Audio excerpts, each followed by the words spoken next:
Hello everyone, welcome to Tactics for Tomb. Today we are looking at Goroth on Mythic difficulty. This video assumes you are familiar with the fight on normal and heroic difficulty. Let's get started. With two new mechanics, one changed mechanic, and a lot more damage across the board, Goroth on Mythic is certainly no pushover. Shortly after each infernal burning, the boss will cast Rain of Brimstone, putting 3 circles on the ground at random locations in the room. After a few seconds, a meteor will land on these circles, dealing incredibly high damage, shared between those standing in the circle. However, if any of these go unsoaked, they will create a Brimstone Infernal. If these spawn ever, it is almost a guaranteed wipe. They will deal incredible AoE damage that will remove infernal spikes as well. All of these must get soaked or else the raid will die very quickly. In order to deal with this, have the entire ranged group stack as close to the center of the room as possible. Tank the boss near this location, and have the melee group split up into 2 sections, each section covering one of the 2 quadrants closest to the boss. The ranged and the healers should then be split up into 2 groups to cover the other 2 quadrants furthest from the boss.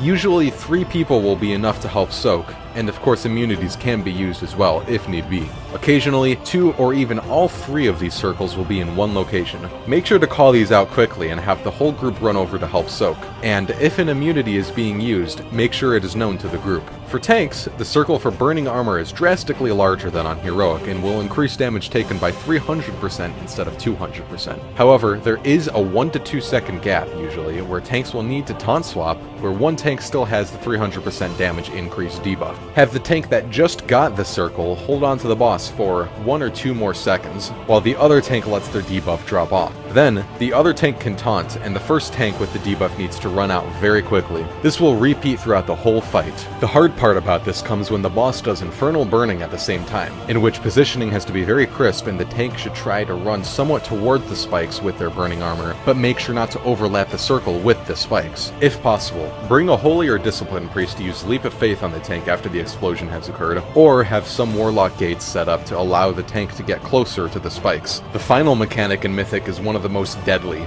Now, each time an infernal spike is broken, it will explode for strong raid-wide damage. Because of this, having too many spikes up when the boss casts infernal burning will wipe the group out very fast. With Shattering Star, aim to knock down at least 3 infernal spikes with each cast, unless it would cause the group to be unable to hide from infernal burning, and only break down additional spikes with Crashing Comet if there are too many spikes up. Call out whoever is knocking down extra spikes if they need to be removed so that they aren't all removed. Healer cooldowns can safely be used during or after these explosions to top everyone back up. Even though Goroth is just the first boss, he is no pushover and groups have to really focus up to bring him down. After dealing with all of these mechanics correctly, you can burn down the boss and enjoy your loot. Thanks for watching and good luck on your kill.